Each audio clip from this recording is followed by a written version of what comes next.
એ મહત્વની વાત છે, કારણ કે પાડોશી રાજ્ય વધુ એક ગુજરાતનું રાજસ્થાન, કે જેના પણ ઘણા લોકો ગુજરાતમાં વસે છે ને તેઓ પણ ઈચ્છી રહ્યા છે કે રાજસ્થાનની જનતાએ વોટિંગમાં શું મૂડ આપ્યો છે. સંધ્યા, બિલકુલ. તો એનડીએ ને મળી રહી છે રાજસ્થાનમાં 18 થી 23, જ્યારે કે ઇન્ડિયા ગઠબંધનને 2 થી 7 જ બેઠક મળી રહી છે. અહીંયા વિધાનસભામાં ચિત્ર કંઈક અલગ હોય છે. રાજસ્થાનમાં લોકસભાની ચૂંટણીમાં બેઠકોની જો આપણે વાત કરીએ તો અત્યારે રાજસ્થાનની વાત કરીએ તો એનડીએ ને 18 થી 23 અને ઇન્ડિયા ગઠબંધનને 2 થી 7. આ 2 થી 7 નો આંકડો છે.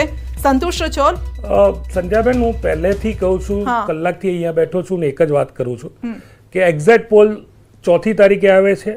અમને દેશ અને ગુજરાતની જનતા ઉપર વિશ્વાસ છે અને સ્પષ્ટપણે માનીએ છીએ કે અમારું સારામાં સારું પરફોર્મન્સ છેલ્લા 10 વર્ષનું એ આ ચૂંટણીમાં જોવા મળે. અને બીજી વાત એને હું એટલા માટે કહું છું કે હમણાં તમે જે એક્ઝિટ પોલના આંકડા કીધા મહારાષ્ટ્રનું બતાવતા હતા, ત્યારે 15 ને 18 ને તમારા જ સહયોગી એવું કીધું કે 23 બેઠકો ઉપર ક્યાંક ને ક્યાંક મહા વિકાસ આઘાડી જીતતી હોય એવું સ્પષ્ટ લાગે છે. મારે તો પહેલો પ્રશ્ન એ થાય કે મને ખબર નથી કે એક્ઝિટ પોલનું તમારું જે સ્ટ્રક્ચર છે કે તમે આ રિસર્ચ કઈ રીતે કર્યો, કયા આધારે કર્યો, કેટલી સેમ્પલ સાઇઝ છે, એ પણ અમને જણાવો એટલે અમને ખ્યાલ આવે કે આપ જે આંકડા આપો છો, આપ આંકડા આપો છો એના પર ચર્ચા પણ કરીએ. હું એવું નથી કહેતો કે આપની જે રિસર્ચ જે પ્રક્રિયા છે ખોટી હશે, સાચી હશે, પણ અમને જાણવા તો મળે ને કે કયા પ્રકારના મોડેલ ઉપર તમે રિસર્ચ કર્યો. મિસ કરી ગયા જ્યારે સર્વે કરવામાં આવ્યો હતો તેમાં 1.25 લાખથી વધુ લોકો હતા કે જેનો સર્વે કરવામાં આવ્યો છે. બીજી વાત, 140 કરોડના દેશમાં 140 કરોડ મતદાતા હતો. મતદાતા તો 100 કરોડ છે ને, 70 કરોડ નથી, કરોડોમાં છે. ગુજરાતના મતદારો કેટલા છે? સેમ્પલ સાઇઝ તો પાર્થિવ રાજભાઈ એ રીતે જ હોય. તમે ગણો તો સવાલ 1% આંકડો છે. તમે આંકડો કે રાજસ્થાનમાં આ એક્ઝિટ પોલ નો આંકડો ખોટો છે. તમે જુઓ ને 0.1 કે 0.5 અમે જ કહીએ તમે આંકડો સેમ્પલ સાઇઝ હોય તો માની શકાય. મહારાષ્ટ્ર પર વિશ્વાસ એટલે અને મને વિશ્વાસ આપના આખા આંકડા ઉપર નથી. અમે તો એમ કહીએ છીએ કે આના કરતા અમને વિશ્વાસ દેશની જનતા ઉપર છે. અમને દેશની જનતા ઉપર છે. એટલે એટલા માટે અમે કહીએ છીએ કે અમારા સારામાં સારું પરફોર્મન્સ એ આપને 4મી તારીખે જોવા મળશે. હું મહારાષ્ટ્રની વાત કરું છું. જે એક જ પાર્ટીમાં ભાગલા પડ્યા, લાગે છે કે આ ભાગલા પડવાથી જનતા સાથે અવિશ્વાસ થયો છે, અને બીજું કે જનતા કઈ રીતે એ પાર્ટી ઉપર વિશ્વાસ કરી શકે જે ભાગલા પડ્યા છે. જે પ્રકારે બીજેપીના નેતા નરેન્દ્રભાઈથી લઈને જે પણ એમના સ્થાનિક નેતાઓ હતા, જે પ્રકારના 70,000 કરોડનો ભ્રષ્ટાચાર, આટલા 1000 કરોડનો ભ્રષ્ટાચાર, અને પછી પાછા એમને જે વોશિંગ મશીનમાં નાખ્યા અને પાછા ક્લીન થઈને નીકળ્યા અને એમને મંત્રીઓ બનાયા અને એમને ઉમેદવારી પણ કરાવી. એક મિનિટ એના માટે રોકી રહ્યો છું, કારણ કે આ જ સવાલ ન્યૂઝ 18 ગુજરાતીએ પ્રધાનમંત્રીને કર્યો હતો કે ભાઈ તમારા પર એ આક્ષેપ છે કે કેટલાક નેતાઓ તમારે ત્યાં આવે છે અને એને સફેદ થઈ જાય છે. પીએમએ એ વાત સ્પષ્ટ કરી હતી સંધ્યા, દર્શકોને અને પાર્થિવ રાજભાઈને પણ કહી દે, એક પણ કેસ કોઈ પણ નેતા ઉપર ડ્રોપ કરવામાં નથી આવ્યો. તપાસ બંધ કરી દેવામાં આવશે. તપાસ બંધ કરી દેવામાં આવશે. તપાસ ડેકોરાને મૂકી દેવામાં આવશે. આપણે જોયું જ છે ને.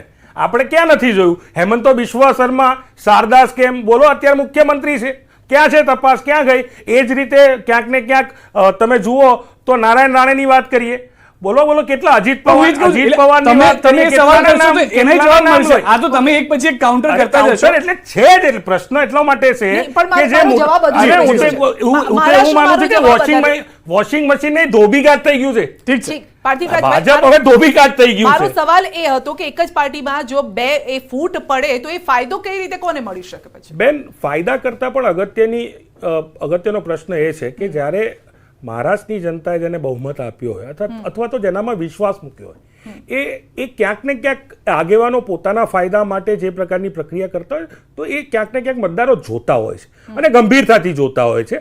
અને જે પ્રકારનું વાતાવરણ સમગ્ર મહારાષ્ટ્રમાં હતું સ્પષ્ટપણે લાગે. ઇવન ત્યાંના સ્થાનિક આંદોલનના મુદ્દા હોય, ત્યાંના ખેડૂતોના, વિદર્ભના ખેડૂતોના મુદ્દા, અનેક મુદ્દાઓની ચર્ચા કરી અને ઘણા બધા મિત્રો ત્યાં પ્રચારમાં પણ ગયા હતા, કેમ્પેનમાં ગુજરાતમાંથી પણ ગયા હતા.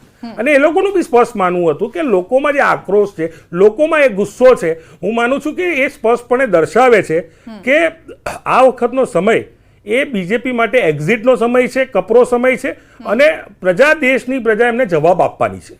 બિલકુલ. તો મહારાષ્ટ્રમાં ચિત્ર લાગે છે કે બદલાઈ શકે જે છે એના કરતા. તમારા એક્ઝિટ પોલ, જો એક વસ્તુ તમને કહું, સૌથી પહેલા વિશ્વાસ ને ભરોસો, એને જ્યારે તમારા પર જ અવિશ્વાસ ઉભો કરી દીધો છે, તમે સમજજો. અમારું તો સૂત્ર જ એ રહ્યું છે, સૌનો સાથ, સૌનો વિકાસ, સૌનો વિશ્વાસ અને સૌનો ભરોસો. અમે ક્યારે પણ એવું નથી કહેતા કે અમને એક્ઝિટ પોલ ઉપર ભરોસો નથી. જી અમે ક્યારે પણ એમ નથી કહેતા કે અમને પરિણામો ઉપર ભરોસો નથી. અમને તમામ ઉપર ભરોસો છે. સૌથી પહેલા અમને અમારા પર ભરોસો છે. કારણ એટલા માટે છે, અમારી નીતિ ને નિયત બહુ સાફ છે. પ્રજાનું કલ્યાણ કરવું, પ્રજાનું કાર્ય કરવું, પ્રજાના પ્રશ્નોનો સમસ્યાનો હલ કરવો, આ અમારું પહેલેથી સૂત્ર છે. તમે સમજજો બેન, સવાલ એટલો છે કે તમે જ્યારે કોઈ પણ કાર્ય નથી કરી શકતા, નથી બોલી શકતા, ત્યારે તમે બીજા ઝઘડા થાય એની રાહ જોઈને બેઠા છો. મહારાષ્ટ્રમાં એ લોકોને એટલું જ છે, બે ઝઘડ્યા તો અમને ક્યાં ફાયદો થશે? પણ ભાઈ તમે કાર્ય કરીને બતાવો ને. તમારી પાસે શું છે, તમારી પાસે વિઝન શું છે, તમે બતાવો ને. માત્ર ને માત્ર તમે આપણે પહેલા વાતચીત થઈ આંદોલન, તો એ લોકોનો મુખ્ય મુદ્દો આંદોલન લઈને જવાનું. કોઈ પણ ચૂંટણી આવે એટલે કોઈક જ્ઞાતિને ઊભી કરવાની, કોઈ વર્ગને ઊભો કરવાનો.